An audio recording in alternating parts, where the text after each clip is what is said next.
Are you serious? Are you serious, guys? Cosmic sign of Christ's return? Could it be? Let me tell you, the Bible says there would be. There was a star seen in the east that was the sign of the birth of the Messiah. Could this cosmic sign be the sign of the return of Jesus Christ? Let me put a shout out right now, if I could, for www.pastorpaulgold.com. That's www.pastorpaulgold.com. You probably think your 401k is safe, that it's growing, it'll be enough for your retirement. But what if it's not? I mean, here's the truth, guys. The 401k was never designed to make you wealthy. It was created in a corporate boardroom to shift the retirement risk and cost from them to you, and to take your money and to trap it in a system in the stock market without your control or your choices. Are you serious? You've been dealing, and we've had to face the Wall Street crashes and inflation and uncertainties and have no control until now. Americans are taking back control by turning real assets like gold. Gold, a biblical currency. And Noble Gold Investment has helped thousands of people protect the future by converting part of their retirement savings into physical gold. Talk about change of game changer. Go right now. Click on that link below the video to www.pastorpaulgold.com.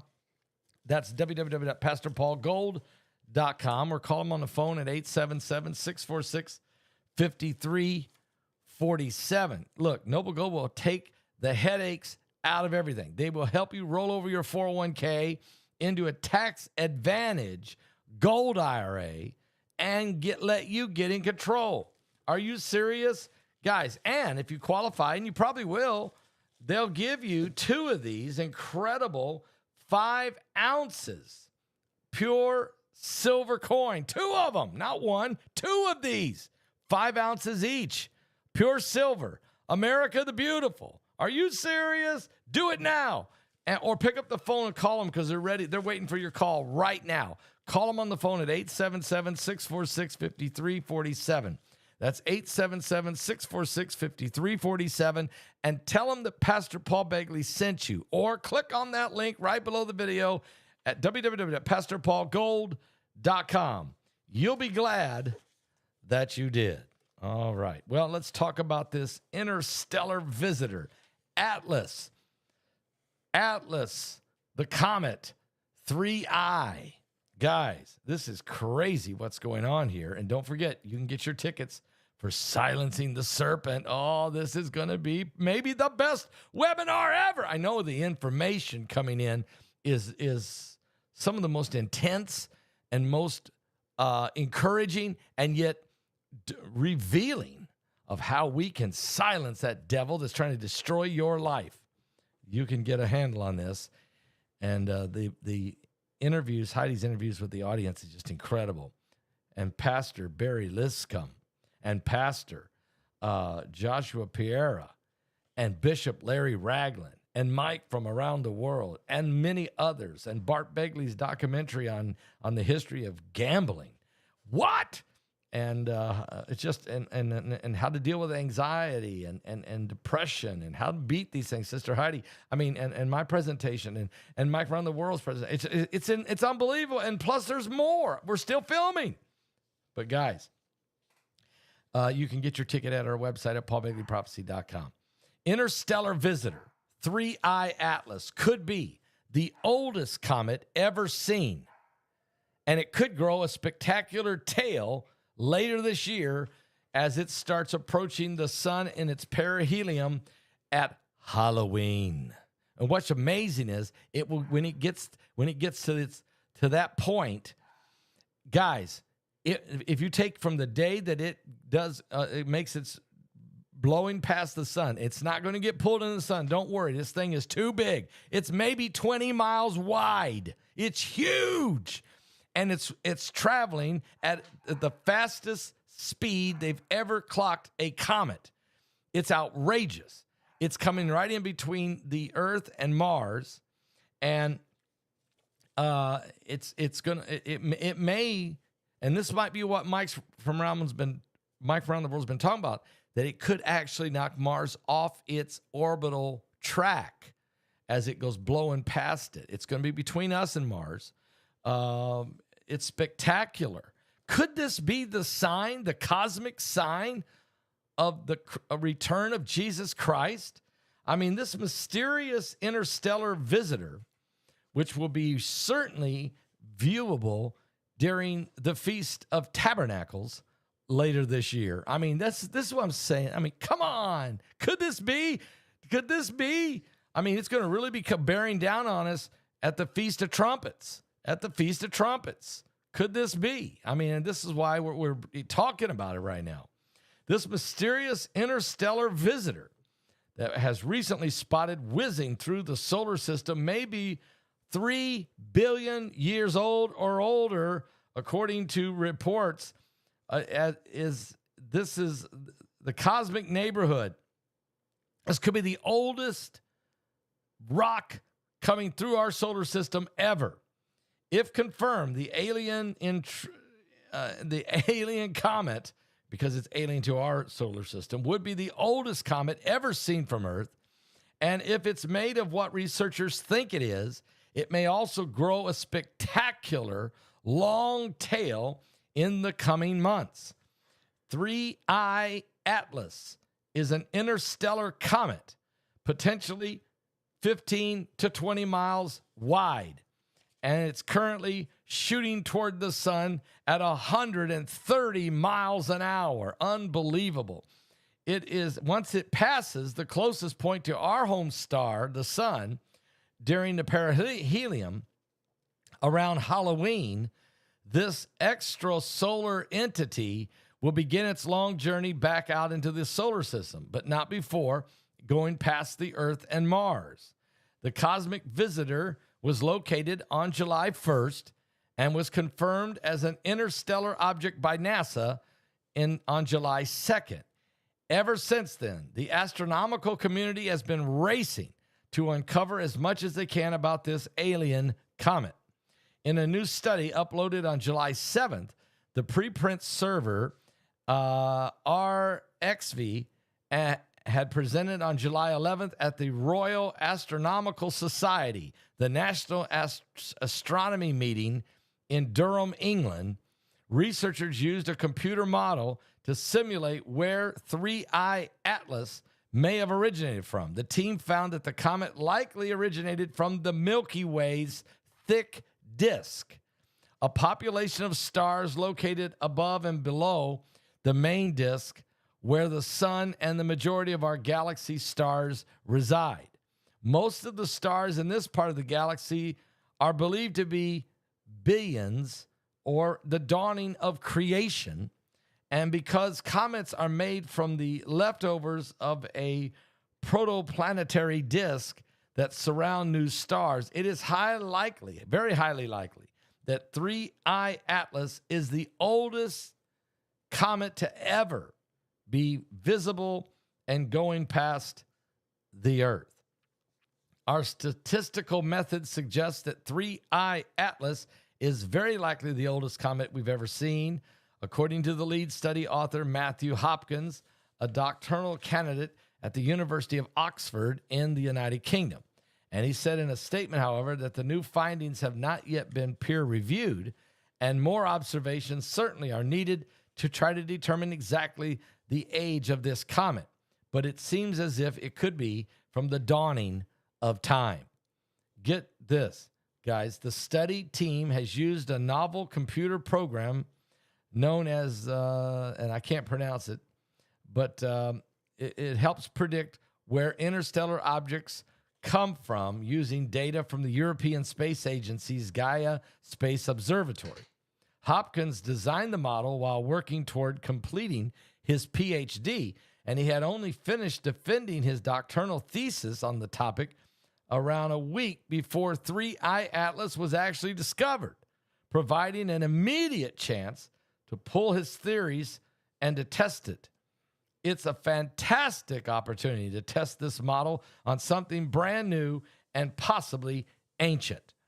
Only two other interstellar objects have been discovered ever to come past our Earth through our solar system.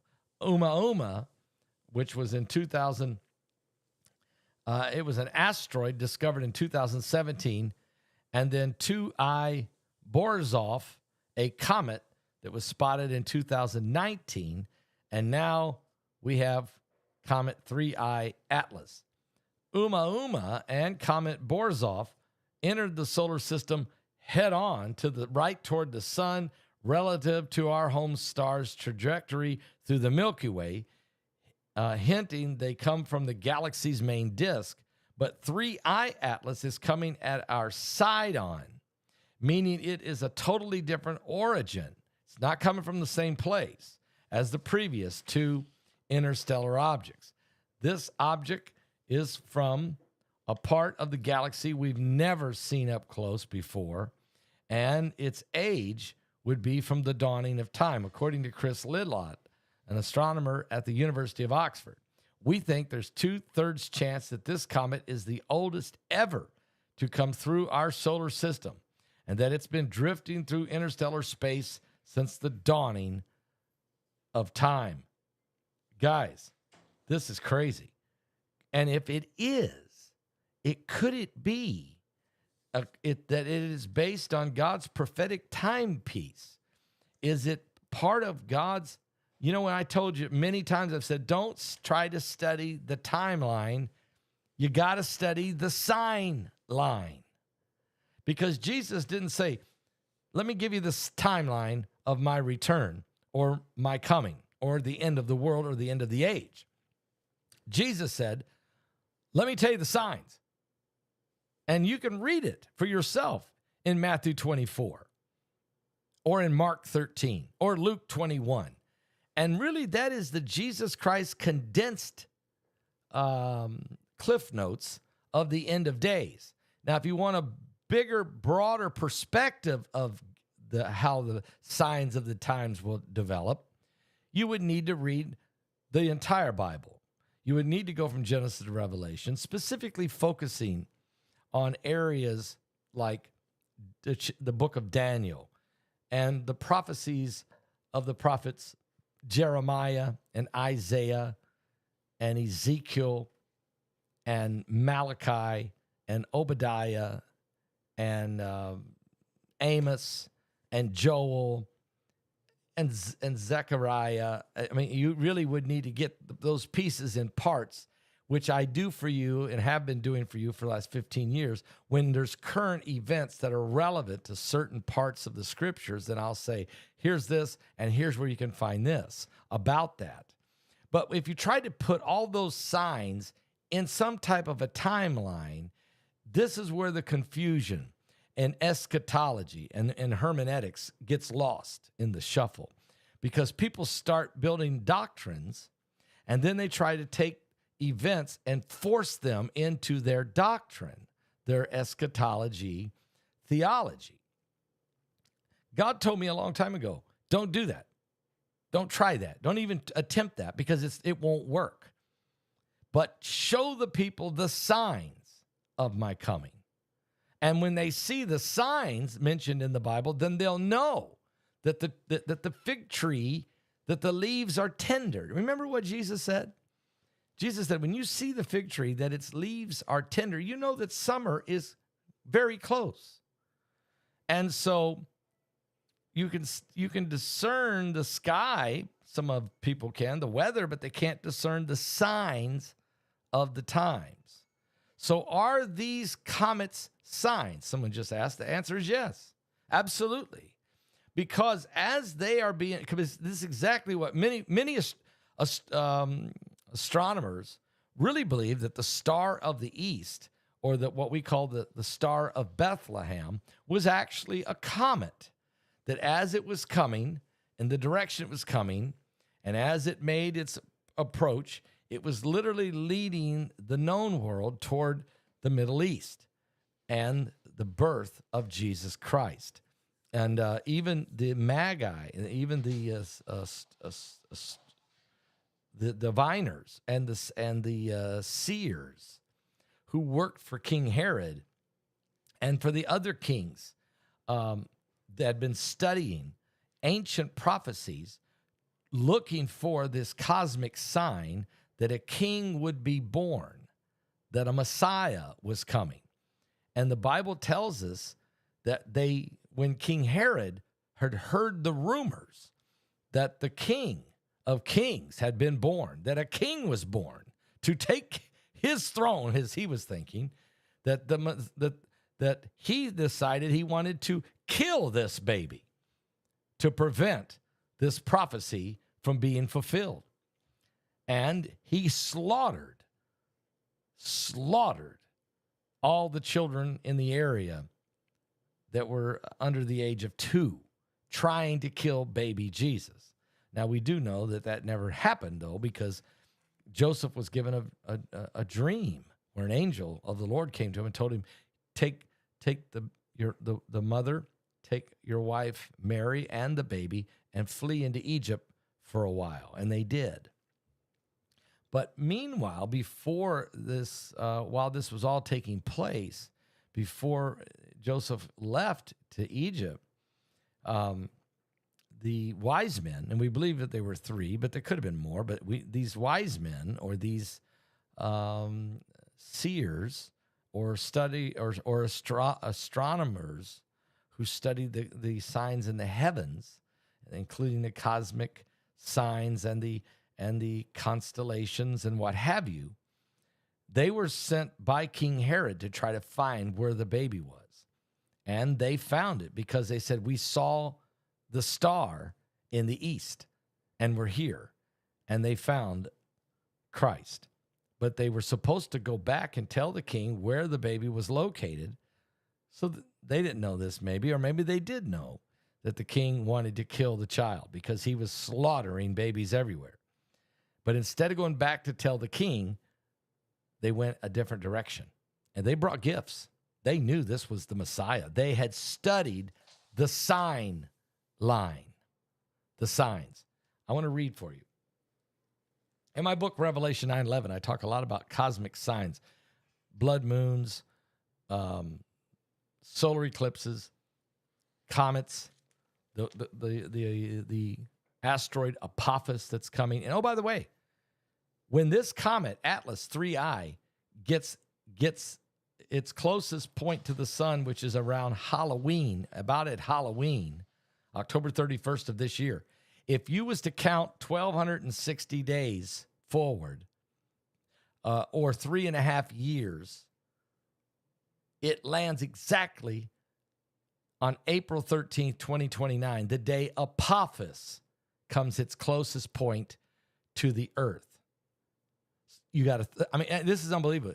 So you're telling me that this interstellar object that we didn't even know exists, we knew about Apophis since 2004, and we've been waiting on its arrival. And even Dr. Thomas Horn, the late Dr. Thomas Horn, wrote a book called The Wormwood Prophecy, in which he really believes that this Apophis is actually going to cause the wormwood effect in Revelation chapter 8. And I've been saying the same thing for about the last 10 years, that's one of my biggest concerns, is that not only will Apophis, maybe it won't hit us, but that it's going to come so close that the companion rocks with it, we might have those 2 deep impacts that the Bible talks about in Revelation chapter 8. It's very possible.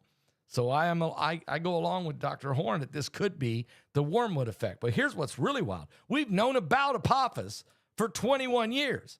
And we know we have less than 4 years to go before it gets here. But we didn't know anything about Atlas 3I, this interstellar comet.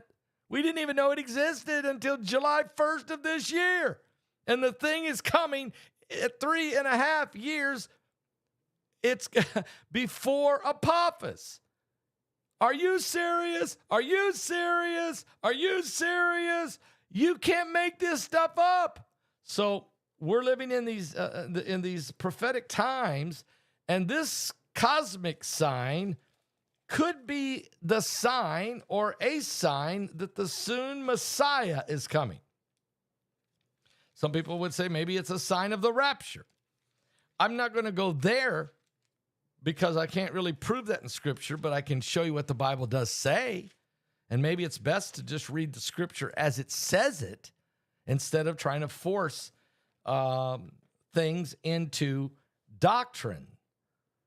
And that's what people do. They try to force things into timelines instead of just watching the sign lines. I coined that phrase, by the way. Look at this. Go to Luke 21. Here's what it says in the Scriptures. Jesus was asked the question. Luke 21, verse 7. They asked him, they said, Master, when shall these things be, and what sign will there be when these things shall come to pass? And he goes through a whole list of things. I'm not going to read it all because I've done it many times, and you can pick up a Bible and read Luke 21. But I'll just zero in on this point about the signs in the heavens. When you get down to verse 25, it says, there shall be signs in the sun. And, of course, this thing's going to go by the sun. And in the moon. We've seen blood moons, and we've studied when they happen and what happens historically when they do. And I'm doing some deep dive in research on that right now because Heidi's got me some great research. And in the stars. So there shall be signs in the sun, the moon, the stars. That is confirmed in Genesis chapter 1, verse 14, when God said he made the sun, the moon, the stars for signs and seasons and for days and years. Okay? So God already from the very beginning of the creation created the heavens and all these stars and moons and planets and the sun. And he not only set it up for us to be able to set up a calendar, but he set in motion prophetic signs of the coming of his son, Christ, the first time and the second time. Everything is we're on a collision course with destiny. And look at this. So there shall be signs in the sun, the moon, the stars, and upon the earth distress of nations. Boy, we're surely there. With perplexity or confusion. The sea, the waves are roaring. We've seen many storms are getting worse. Men's hearts are failing them for fear and for looking after those things which are coming up on the earth, for the powers of heaven shall be shaken. And then shall they see the Son of Man coming in a cloud with power and great glory. And when these things begin to come to pass, he said, look up, lift up your heads, for your redemption draws nigh. What? Then shall they see the Son of Man coming in the cloud with power and great glory. So first you see the sign in the heavens, and then you see the Son of Man coming. When you know these things are about to come to pass, he said, lift up your head, look up, your redemption is drawing nigh. Keep an eye on the signs. I'll be back with more current world events and how they relate to biblical prophecy. And I've got an incredible video I'm going to do in a few moments that's stunning for those of you who are keeping an eye on demonology. I'll be back. Get your tickets. We're silencing the serpent. This webinar is going to change your lives. There's going to be some people's lives going to completely change. People have been dealing with things that they can't seem to overcome. Christians dealing with certain things that they just can't. They need help. God is on your side, folks. The answer is here. We want to help you. We're going to silence that serpent that's tormenting your life.